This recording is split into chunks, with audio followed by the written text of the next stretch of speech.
नमस्कार, स्वागत है आपका जी बिजनेस में। मैं हूं दीपक डोभाल और आप देख रहे हैं आपकी खबर, आपका फायदा। भागती दौड़ती जिंदगी और जिम्मेदारियों के बीच अक्सर पुरुष अपना ख्याल रखना भूल जाते हैं। लेकिन क्या आप जानते हैं कि उम्र बढ़ने के साथ साथ पुरुषों में कई गंभीर बीमारियां बिना किसी लक्षण के पनपने लगती हैं। प्रोस्टेट जैसी कई समस्याएं तो ऐसी हैं जो सिर्फ पुरुषों को ही चपेट में लेती हैं, और इसके अलावा दिल की बीमारियां और यहाँ तक कि हड्डियों से जुड़ी समस्याएं भी पुरुषों को महिलाओं के मुकाबले ज़्यादा दर्ज की जाती हैं। लेकिन अक्सर पुरुषों की हेल्थ को नज़रअंदाज कर दिया जाता है और कह दिया जाता है कि मर्द को दर्द नहीं होता। लेकिन आज इंटरनेशनल मेंस डे पर हम बात कर रहे हैं पुरुषों के दर्द की। सबसे पहले ये रिपोर्ट देखिए। हम समझने की कोशिश करेंगे कि पुरुषों को लाइफस्टाइल में किस तरह के परिवर्तनों की आवश्यकता है और कौन कौन सी ऐसी बीमारियां हैं जो एक हेल्दी लाइफ के लिए खास तौर से पुरुषों के लिए ज़रूरी हैं। रिपोर्ट पहले देखिए, लौट रहा हूं मेहमानों के साथ।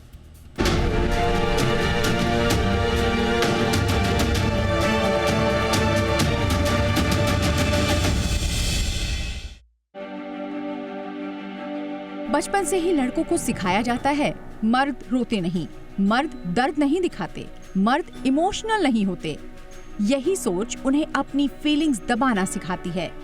जिम्मेदारियों का बोझ, काम का दबाव और समाज की उम्मीदें कई बार उन्हें खुद से ही दूर कर देती हैं। और सबसे बड़ी बात, पुरुष अपनी हेल्थ को सबसे आखिर में रखते हैं। फैमिली, काम और जिम्मेदारियों में उलझकर वो अपनी सेहत को नजरअंदाज कर देते हैं। लेकिन क्या आप जानते हैं, यही लापरवाही आगे चलकर बड़ी बीमारियों की वजह बन सकती है। नेशनल लेबोरेटरी ऑफ मेडिसिन की स्टडी के मुताबिक पुरुषों में महिलाओं से 10 से 15 साल पहले हार्ट अटैक का खतरा ज्यादा होता है। हार्ट डिजीज आज दुनिया भर में मौत के प्रमुख कारणों में से एक है।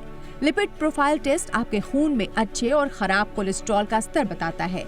हाई कोलेस्ट्रॉल आर्टरीज में प्लॉक जमा करता है, जिससे हार्ट अटैक और स्ट्रोक का खतरा बढ़ता है। 30 साल की उम्र के बाद हर पुरुष को कम से कम हर 4 से 5 साल में ये टेस्ट जरूर करवाना चाहिए। अगर परिवार में हाई कोलेस्ट्रॉल का इतिहास है तो ये टेस्ट और जल्दी करवाएं। हाई ब्लड प्रेशर को साइलेंट किलर कहा जाता है। इसके अक्सर कोई लक्षण नहीं दिखते, लेकिन ये दिल, किडनी और दिमाग को गंभीर नुकसान पहुंचा सकता है। सामान्य ब्लड प्रेशर 120/80 mmHg से कम होना चाहिए। इसे हर 6 महीने में चेक करवाना आदत बनाएं। अगर रीडिंग लगातार हाई आए तो तुरंत डॉक्टर से सलाह लें। डायबिटीज एक ऐसी बीमारी जो शरीर के लगभग हर अंग को प्रभावित करती है। ब्लड शुगर टेस्ट फास्टिंग या HbA1c ये बताता है कि आपका शरीर शुगर को कितनी अच्छी तरह प्रोसेस कर रहा है। टाइप 2 डायबिटीज की शुरुआत में ही पता चल जाए तो डाइट और लाइफस्टाइल बदलकर इसे कंट्रोल किया जा सकता है। 40 साल की उम्र के बाद हर साल ये टेस्ट करवाना जरूरी है। प्रोस्टेट कैंसर पुरुषों में सबसे आम कैंसर में से एक है। PSA टेस्ट प्रोस्टेट ग्लैंड में बने प्रोटीन का स्तर मापता है। इसका स्तर बढ़ना प्रोस्टेट में सूजन, इन्फेक्शन या कैंसर का संकेत हो सकता है। 50 साल की उम्र के बाद हर पुरुष को इस टेस्ट के बारे में डॉक्टर से सलाह लेनी चाहिए। अगर परिवार में प्रोस्टेट कैंसर का इतिहास है तो ये चेकअप 40 से 45 साल की उम्र में ही शुरू करें।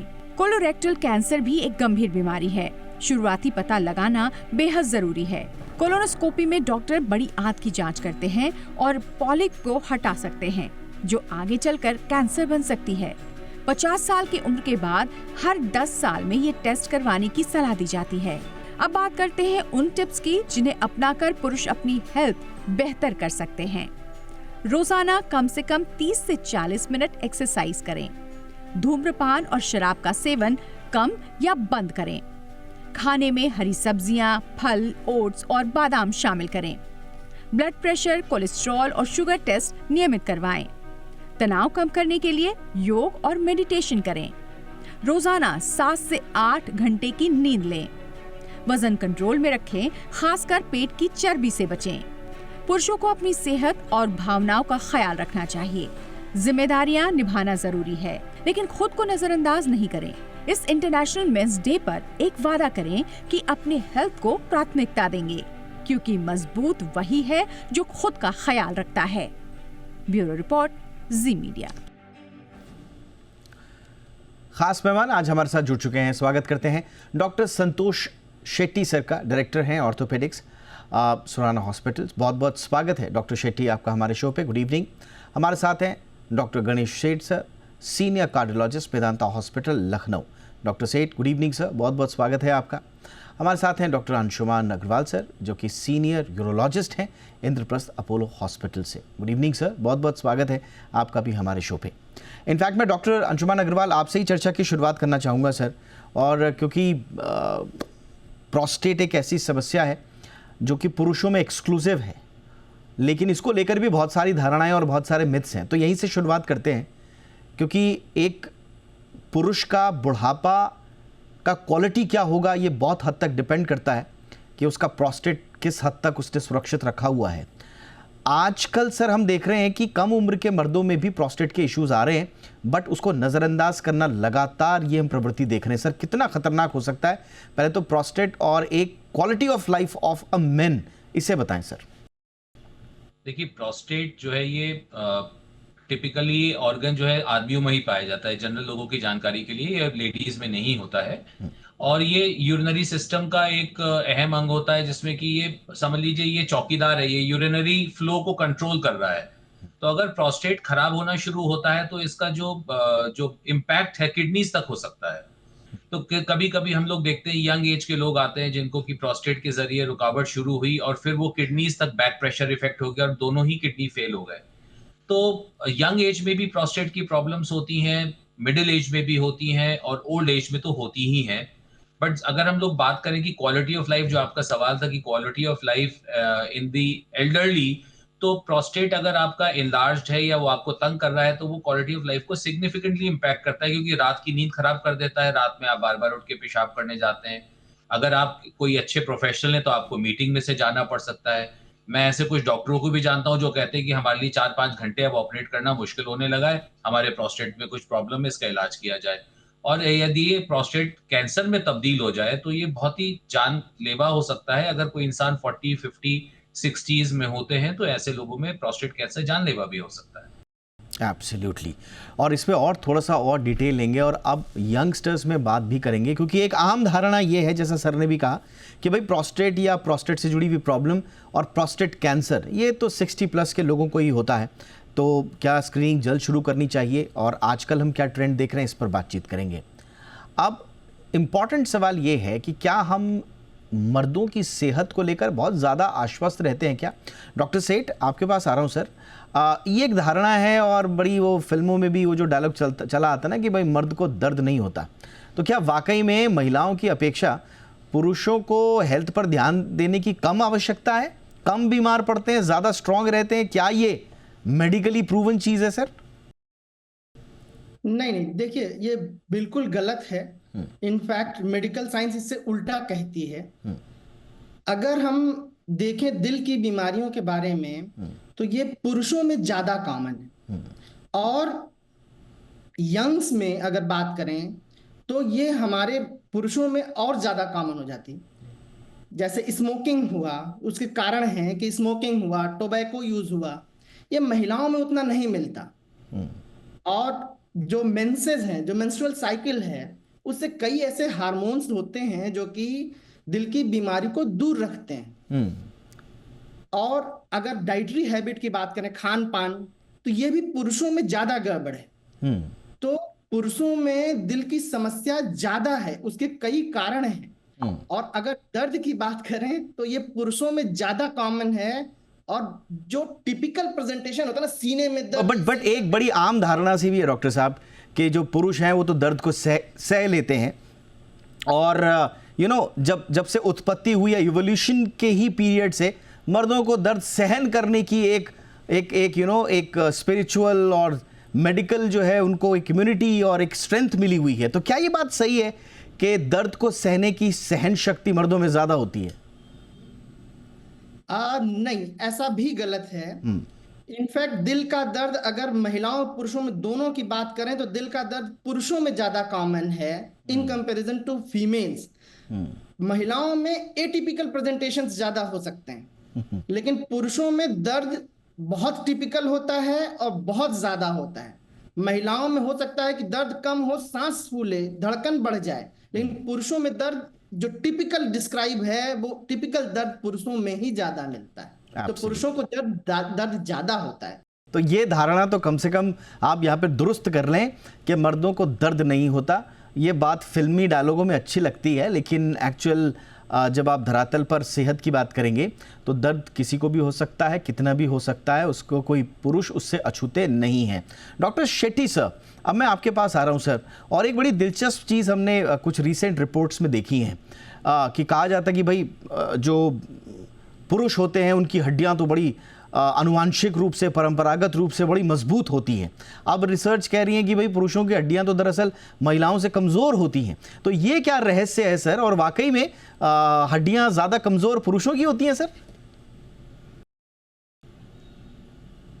यस, जैसे आपने बताया अभी, नॉर्मल जो लेटेस्ट डेटा और स्टडीज़ बता रहा है, पुराने ज़माने में तो यही देखा जाता था कि औरतों में, फीमेल्स में हड्डियों रिलेटेड प्रॉब्लम बहुत ज़्यादा है। बट अभी जो लेटेस्ट डेटा आ रहा है वो ये बता रहा है कि मेन में भी, पुरुषों में भी हड्डी रिलेटेड प्रॉब्लम्स काफ़ी हद तक बढ़ना शुरू हो चुका है। और मेरा मानना ये है, और डेटा भी यही बता रहा है, कि ये हमारे लाइफस्टाइल के साथ जुड़ा हुआ है। जो चीज़ पहले थी वो ज़रूरी नहीं है कि वो आगे भी चलते रहे। अगर हमने लाइफस्टाइल मेंटेन किया तो यस, जो आपने बताया कि पुरुषों को जो है दर्द कम महसूस होता है, बट अभी caffeine, alcohol, tobacco and carbonated drinks ये काफ़ी चल रहा है। लोग बराबर सो नहीं रहे हैं, सोना कम हो चुका है, लोग रेड बुल पी रहे हैं। ये सारा चीज़ हमारे बोन हेल्थ को अफेक्ट करता है। पुराने ज़माने में ये बोला जाता था कि मैन आर फुल ऑफ टेस्टोस्टेरॉन्स, और टेस्टोस्टेरॉन्स हमारे बोन्स को स्ट्रांग रखते हैं। औरतों में ये प्रॉब्लम क्यों होती है? बिकॉज उनको हार्मोनल चेंजेस शुरू होती है, पेरीमेनोपॉजल, मेनोपॉजल चेंजेस होती है, बॉडी में हार्मोन्स के चेंजेस होते होते उनकी हड्डियां कमज़ोर होने शुरू होती है। But I think so we are inviting the problem for our self, and all these things are related to our lifestyle. So मैं लोगों को ये बताना चाहूँगा आपके माध्यम से, यस, मर्द को दर्द नहीं होना चाहिए अगर मर्द अपना सेहत का ध्यान रखे। बट अगर वो अपना सेहत का ध्यान नहीं रखेगा तो डेटा तो यही दिखा रहा है कि मर्दों में भी ऑस्टियोपीनिया और ऑस्टियोपोरोसिस, ये दो जो ऐसे साइलेंट किलर बीमारियां हैं जो बिना टेस्ट के पता ही नहीं चलता, और आपको लगेगा कि आप बाहर से मजबूत हो, बट सडनली एक चोट और आपको फ्रैक्चर हो जाएगा। और प्लीज़ कभी आप ऑर्थोपेडिक हॉस्पिटल विजिट करके देखिए तो आपको पता चलेगा कि मर्दों को भी दर्द होता है जब आप क्लिनिक में आओगे। अगर किसी को फ्रैक्चर हो चुका है क्योंकि उनकी हड्डियां कमज़ोर है तो डेफिनेटली उनको दर्द होने वाला है। तो वंस अगेन आपके माध्यम से मैं बताना चाह रहा हूं कि लोगों को अपना सेहत का ध्यान देना चाहिए। एब्सोल्युटली सर, बहुत इंपॉर्टेंट पॉइंट आपने हाईलाइट किया। दर्द तो किसी को भी नहीं होना चाहिए, चाहे औरत हो या मर्द हो, लेकिन अक्सर हम नज़रअंदाज कर देते हैं इन सब चीज़ों को। और ऑस्टियोपोरोसिस का आपने जिक्र कर दिया, अगेन एक ऐसी बीमारी जो कि प्रचलित धारणा है समाज में कि साहब ये तो औरतों की बीमारी है। अभी डॉक्टर सेठ कह रहे थे दिल की बीमारी, प्रचलित धारणा यही होती है कि साहब ये तो सिर्फ मर्दों की प्रॉब्लम्स हैं, औरतों को होती नहीं। अब देख रहे हैं कि औरतों में भी दिल की बीमारियां हो रही हैं, और ये तो कहा जाता है ऑस्टियोपोरोसिस तो साहब महिलाओं की बीमारियां हैं, ये मर्दों को कहाँ होती हैं हड्डियों की दिक्कतें। तो हड्डियों की दिक्कतें हो रही हैं, बोन डेंसिटी मेंटेनेंस बहुत बड़े ख़तरे में है, मर्दों का भी, इसलिए ध्यान रखना बड़ा ज़रूरी है। एक छोटा सा ब्रेक के उस पार मर्दों की सेहत से जुड़ी कुछ और बातें जो अक्सर हम नज़रअंदाज करते हैं लेकिन एक बेहतर ज़िंदगी के लिए बहुत ज़रूरी हैं।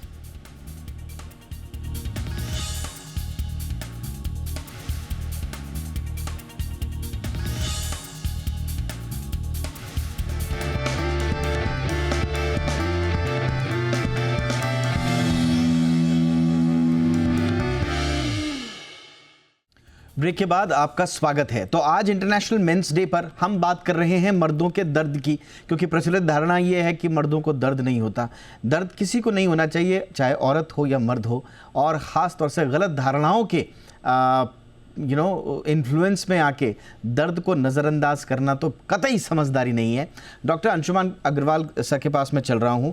सर, अब थोड़ा सा ये बताएं कि क्या यंगस्टर्स में भी सर आजकल हम देख रहे हैं कि प्रोस्टेट रिलेटेड इश्यूज़ हो रहे हैं, और अगर हो रहे हैं तो उनके अर्ली सिम्टम्स क्या हैं सर, जिनको अक्सर यंगस्टर्स, या मैं बहुत ज़्यादा यंग तो नहीं कहूँगा लेकिन 40s के केसेस हम देखने सुनने को मिल रहे हैं कि प्रोस्टेट के इश्यूज़ आने लग गए हैं, लेकिन नज़रअंदाज कर दिया जाता है क्योंकि सिम्टम्स नहीं दिखे साहब, या दिखे भी तो उनको नज़रअंदाज कर दिया। तो कहाँ कहाँ गलतियां हो रही हैं सर अर्ली एज प्रोस्टेट के इश्यूज में? देखिए, जैसा मैंने दीपक पहले भी बताया था कि प्रोस्टेट जो है गेट कीपर है। तो जो यूरिनरी पैसेज है ये इसके चारों तरफ होता है, it's around the urinary passage. अगर मैं आपको दिखा भी सकूं तो ये यूरिन का पैसेज ऊपर से जा रहा है नीचे, and you can see the prostate is by the side of the urinary passage. तो prostate, it is not necessary कि प्रोस्टेट इनलार्ज होगा तभी पैसेज को दबाएगा। ऐसा भी हो सकता है कि प्रोस्टेट जो है उसकी टोन ज्यादा हो, जैसे कि एक रबर बैंड को अगर आप एक पाइप के चारों तरफ उसको लगा दें, तो अगर रबर बैंड बहुत टाइट होगा तो वो उस पाइप को स्क्वीज करेगा, रबर बैंड टाइट नहीं होगा तो उस पाइप को लूज रखेगा और उसको फ्रीली उसके अंदर जो फ्लो होगा करने देगा। तो बहुत से यंग लोगों में जो प्रोस्टेट की प्रॉब्लम्स आ रही हैं, ये कहना ठीक नहीं होगा कि वो सारी प्रोस्टेट की वजह से आ रही है, बट होता क्या है कि प्रोस्टेट में कुछ ऐसी नर्व सप्लाई होती है कि जब आप बहुत मानसिक तनाव आपका ज्यादा होता है या बॉडी में बहुत टेंशन होती है, जैसे कहते हैं कि स्पैज्म हो रहा है सारी मसल्स में, तो प्रोस्टेट में भी बहुत सारी मसल्स होती हैं जिसमें कि स्पैज्म होने की वजह से पेशाब में रुकावट शुरू हो जाती है। तो ये स्ट्रेस से इसका बहुत डायरेक्ट रिलेशन है, और अगर हम स्ट्रेस बस्टर्स की तरह यूज करें मेडिटेशन को या एक्सरसाइज को, तो हम प्रोस्टेट की बहुत सारी प्रॉब्लम जो यंग एज ग्रुप में होती है, 40s क्या मैं कहूंगा 30s में भी दिखाई देती हैं, वो बेसिकली प्रोस्टेट इनलार्जमेंट की वजह से नहीं है, वो प्रोस्टेट की जो मसल्स हैं वो ओवर एक्टिव हो रखी हैं और नीचे पूरे पेल्विक फ्लोर की मसल्स ओवर एक्टिव हो रखी हैं, जिसकी वजह से यंग लोगों में यूरिन की प्रॉब्लम्स देखने को मिलती हैं। मैं क्विकली एक सवाल पूछूंगा सर आपसे, क्योंकि मैंने बताया कि लेटर एज में, later part of the life में प्रोस्टेट आपका कैसे है वो आपकी पूरी क्वालिटी ऑफ लाइफ को बड़ा इम्पैक्ट करता है। एक ग्रेसफुल लाइफ जीने के लिए बड़ा ज़रूरी है, जैसा आपने बताया कि भाई टॉयलेट जाना बार बार, कई बार तो लीकेज हो जाता है, लोगों को समझ में नहीं आता है, सामाजिक रूप से भी बड़ी बदनामी का डर झेलना पड़ता है, तो ओवरऑल लाइफ के लिए बड़ा इंपॉर्टेंट है। क्या कोई ऐसी एक्सरसाइज, कोई ऐसे टेस्ट, कोई ऐसी स्क्रीनिंग या कोई ऐसी लाइफस्टाइल है सर कि हम प्रोस्टेट एनलार्जमेंट या प्रोस्टेट से रिलेटेड कॉम्प्लिकेशंस को फेस ही ना करें आगे चल के? क्या ऐसा पॉसिबल है सर? नहीं, ऐसा पॉसिबल हो सकता है कि यदि साइंस जो है वो इतनी प्रगति कर ले कि आप जेनेटिक लेवल पे प्रोस्टेट के साथ उसके ग्रोथ फैक्टर्स जो होते हैं, जो प्रोस्टेट को ग्रो कराते हैं एज के साथ, आप उन सब चीजों के साथ इंटरफियर करें। जैसे जो भी दवाइयां हम प्रोस्टेट के लिए यूज करते हैं, आफ्टर ऑल वो दवाइयां हार्मोनल एक्सिस पे एक्ट करके और प्रोस्टेट को श्रिंक कराती हैं, या दवाइयां प्रोस्टेट को रिलैक्स करती हैं। तो अगर हमें प्रोस्टेट को, आज की तारीख में हमारे पास ऐसी कोई टेक्नोलॉजी नहीं है कि हम प्रोस्टेट को ग्रो करने से रोक सके, तो पार्ट ऑफ एजिंग माना ही जाता है। तो the best way is to detect it early and treat it early, rather than get to a stage where it becomes non-treatable or where it impacts seriously your quality of life। फिर आपको surgery में जाना पड़ रहा है, या अगर cancer detect हो जाए तो फिर और मेजर ऑपरेशंस करने पड़ रहे हैं। तो अभी की तारीख में टेक्नोलॉजी में ऐसा कुछ नहीं है कि हम प्रोस्टेट को ग्रो करने से रोकें। ऐसी कोई एक्सरसाइज भी नहीं है जिससे हम प्रोस्टेट को ग्रो करने से रोक सकें। हाँ, अगर हम अपना लाइफस्टाइल ठीक रखते हैं, स्ट्रेस फ्री अपने आप को रखते हैं, तो हम प्रोस्टेट के सिम्टम्स से अपने आप को बचा सकते हैं। एब्सोल्युटली। तो लाइफस्टाइल चेंजेस और लाइफस्टाइल में माइंडफुल रहना ये बहुत इंपॉर्टेंट है, आगे चल के आपको प्रोस्टेट से रिलेटेड कॉम्प्लिकेशंस कम से कम फेस करनी पड़े। प्रोस्टेट तो बढ़ेगा, part of life, part of age है, उसने बढ़ना ही बढ़ना है, लेकिन वो हेल्दीली बढ़े, नेचुरली बढ़े, वो उसमें ज़्यादा आपके लिए सेहत छुपी है।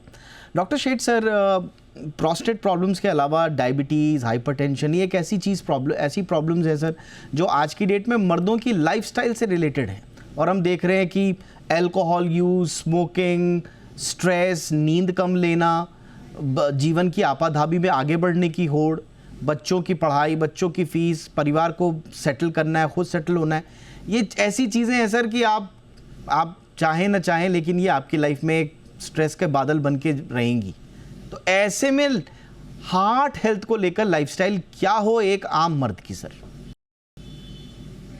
देखिए, हार्ट हेल्थ के लिए स्ट्रेस को कम रखना तो बहुत जरूरी है। एटलीस्ट 30 मिनट हफ्ते में कम से कम 5 दिन तो टहलना चाहिए। और टहलना ऐसा नहीं है कि सिर्फ बीपी और कोलेस्ट्रॉल को कम करता है। टहलने से बहुत से ऐसे हार्मोन रिलीज होते हैं, एक्सरसाइज करने से बहुत से ऐसे हार्मोन रिलीज होते हैं जो दिन भर आपको प्रसन्नचित रखते हैं, खुश रखते हैं। तो टहलना स्ट्रेस कम करने का एक जरिया भी है। और टहलने के साथ साथ अच्छी नींद लेना जरूरी है। अच्छा खाना खाना बहुत ज़रूरी है, जिसमें हरी पत्तेदार सब्जियां ज़्यादा हों, जिसमें फ्रूट्स ज़्यादा हों, जिसमें हमारे फैट्स की मात्रा कम हो। हमारे लाइफ स्टाइल में ये सब चीज़ें ज़रूरी हैं कि आप सुबह उठ के बाद कम से कम आधे घंटे टहलें और एक अपने वर्क लाइफ का बैलेंस बनाएं। देखिए, स्ट्रेस ज़्यादा रहेगा तो आपको दिल की बीमारी होने की संभावना ज़्यादा है, और स्ट्रेस ज़्यादा रहेगा तो ऑब्वियसली जो ये सारे स्मोकिंग, टोबैको, अल्कोहल, इन सब का भी जो यूज़ है, कंजम्पशन है, वो बढ़ जाएगा। स्ट्रेस ज्यादा रहेगा तो बीपी के चांसेस ज्यादा हैं, बीपी के चांसेस के साथ साथ डायबिटीज के चांसेस ज्यादा हैं। ऐसे लोगों को दिल का दौरा ज्यादा हो सकता है। और समस्या क्या होता है कि जब यंग पेशेंट को दिल का दौरा पड़ता है और खुदा न खास्ता कुछ हो जाए, तो शायद वो पूरे फैमिली के लिए समस्या का कारण बन सकती है। अब केवल फैमिली ही क्यों कहूं मैं, हो सकता है वो प्रोडक्टिव हो सकता है वो पूरे सोसाइटी, पूरे देश के लिए वो एक ड्रॉबैक है। तो यंग्स में दिल की बीमारी बढ़ रही है, इसमें कोई दो राय नहीं है। स्ट्रेस इसमें एक बड़ा कारण है जी। तो अपनी लाइफ स्टाइल आप अच्छी रखें, अच्छा खाएं, अच्छा सोएं, कम से कम 6 से 8 घंटे की नींद बहुत जरूरी है। करेक्ट, और राइट। खाने में ध्यान रखना है, टहलना है, जरूरी है ये चीज।